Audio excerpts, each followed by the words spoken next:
Finalmente saiu o capítulo 137 de Shingeki no Kyojin e a finalização da batalha entre Eren Yeager e a Aliança. E para entender tudo sobre o capítulo, entender sobre as discussões filosóficas e os acontecimentos do mangá, é que a gente vem para a análise de hoje.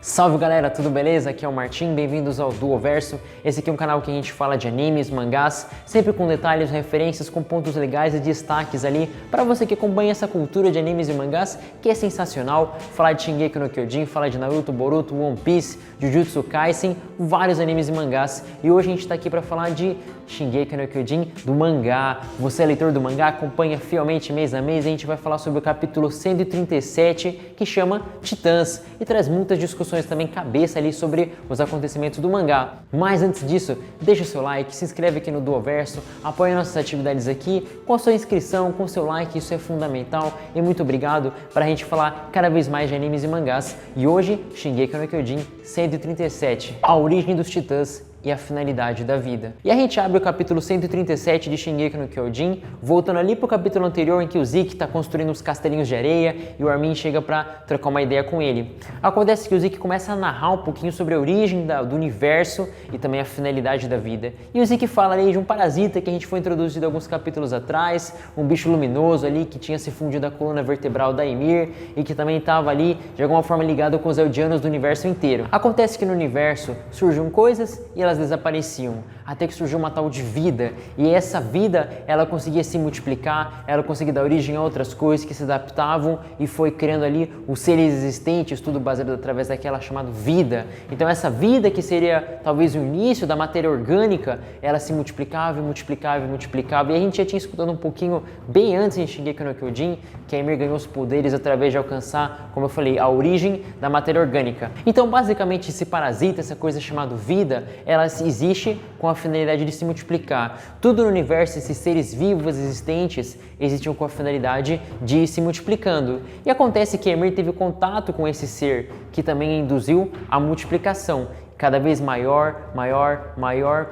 como é citado dentro do mangá. Só que, se a gente parar para pensar, não é uma explicação muito concisa de onde veio essa coisa, mas tem um sentido filosófico por detrás disso. E o Zeke compara também com a areia, que a areia não se multiplica, com as pedras, que elas não têm a finalidade de se multiplicar, com a água também, que não tem a finalidade de se multiplicar. E no final ele começa a falar de Ymir que tem controle daquela criatura, mas que Ymir tinha um medo da morte também. Porque afinal das contas, né, a gente sabe pelo ciclo da natureza, o ciclo da matéria orgânica, de que ela vai existir, depois ela se decompõe, depois ela aparece como outro ser. Beleza? Então o Zeke tá muito nesse papo, tá meio depressivão ali, depressivo, falando sobre a multiplicação, a finalidade das coisas existirem para se multiplicar. E aí quando a gente para e vê a historinha da Ymir, que ele toca nesse ponto ali, acontece que Ymir foi alguém que teve medo dessa situação, medo da morte, medo do extermínio, e ela criou uma realidade onde não existe a morte, ela criou os caminhos, um lugar que não existe nem vida, nem morte, uma espécie de plano metafísico,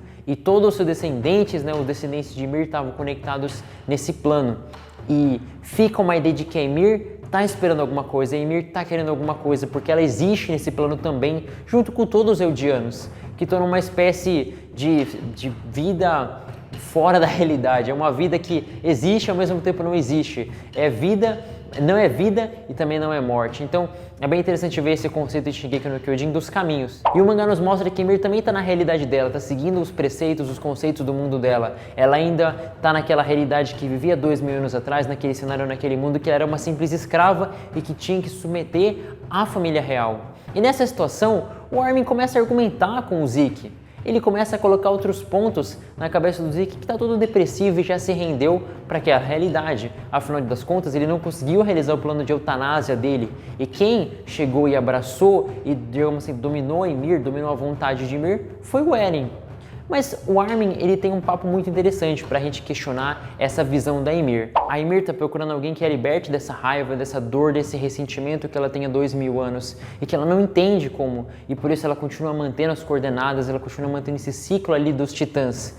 Mas embora parecesse que ela conseguiu uma solução através do Eren, é o Armin que vem para trazer uma forma de resposta, uma forma de que ela pode realmente alcançar a liberdade que ela tanto procura, uma liberdade verdadeira. E, bom, a gente pensa que o Armin pode ser essa chave, e por isso, né, que ele tem uma espécie de ajuda dos outros titãs, os outros titãs colaboram com ele, e muito possivelmente ele também vai conseguir entender esse lado da Ymir. E no meio de toda essa batalha, com os outros titãs aparecendo na realidade, eles conseguem ajudar a aliança, e até mesmo o Zeke se manifesta ali fisicamente o corpo dele, ele desperta daquele estado de transe, daquele estado de completamente entre a vida e a morte, nem entre a vida e nem entre a morte, mas ele simplesmente aparece lá e pede para o Levi executar ele, e lá o Capitão Levi ali, num ato rápido, vai lá e decapita o Zeke e para o estrondo. E isso foi sensacional por, claro, né, ver essa finalização desse conflito entre o Bestial e o Levi, talvez não acabou do jeito que tanta gente esperava, como uma batalha épica e tudo mais, mas o Levi tem uma sensação de dever cumprido, uma vez que era a última missão que o comandante Irwin deixou para ele. Mas segue o jogo, a batalha então dá uma mudada, porque os titãs estão dando um apoio muito forte para a aliança, e ali a gente vai para o último destaque desse capítulo. Fim de jogo, o Titã Colossal. E na batalha perto da cabeça do Eren, que a gente tem ali o Jean, a Pieck e o Reiner, finalmente o Jean consegue explodir ali o pescoço do Eren, e pela teoria deles, conforme a teoria deles, surge ali o parasita vida que quer reconectar com a cabeça. Mas o Reiner, num ato heróico, segura, ele domina aquele bicho lá com toda a sua força ali, que está querendo se conectar com a cabeça do Eren para voltar, para fazer algum tipo de ataque.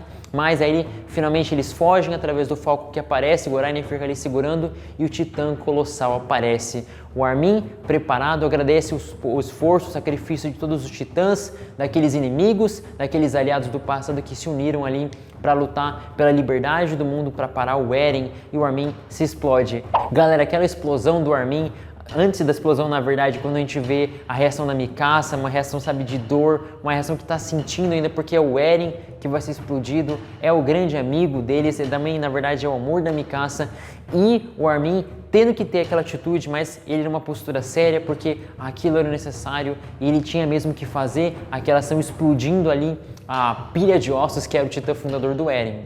Bom, um ponto interessante é que a gente não vê muito da expressão do Eren, a gente não vê muito da reação do Eren, então eu acredito que no próximo capítulo a gente vai ter um confronto ainda assim, pelo menos nesse plano dos caminhos, da coordenada entre o Eren e o Armin. Eu acredito que a gente ainda vai ter isso, acho que não vai finalizar só com essa explosão, eu acho que ainda tem mais desdobramentos, o Eren explicando mais a sua motivação, porque até agora a gente pode pensar que ele estava controlando os titãs e tudo mais, mas a gente não viu Eren Yeager na frente lutando. Então, será que ele estava preso numa espécie de transe de consciência?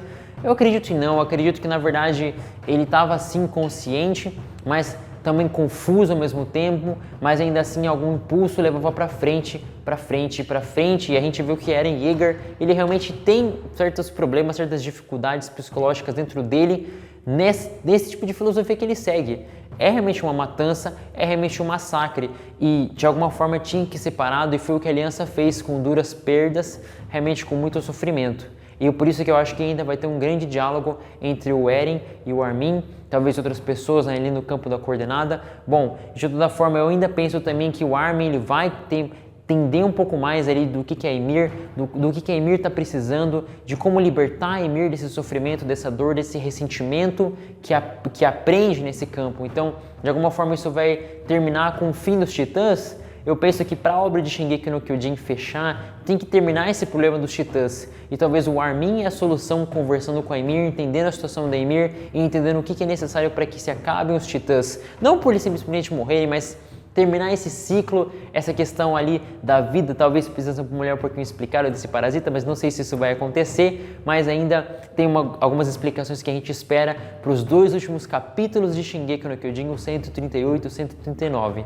Bom, galera, esse capítulo foi sensacional, trouxe muitas emoções e a gente vai continuar acompanhando. Mês que vem tem mais Shingeki no Kyojin, enquanto isso tem um anime também trazendo muitas emoções pra gente que gosta dessas obras, que gosta de animes e de mangá. Bom, galera, esse foi o nosso vídeo de revisão sobre o capítulo 137, Titãs de Shingeki no Kyojin. Obrigado pelo seu apoio, você é fera demais, sempre acompanhando a gente aqui nas discussões, nas ideias de Shingeki no Kyojin. Utilizei aqui um quadro aqui colocando os highlights, os destaques desse capítulo aqui, porque você é fera, analisa junto com a gente, é muito legal. Deixa nos comentários aí sua opinião, o que você achou desse capítulo sensacional. E também deixa seu like, se inscreve no canal e bora aqui com o Duoverso traz essa interação, esse diálogo que é muito legal junto com vocês. Muito obrigado e até a próxima!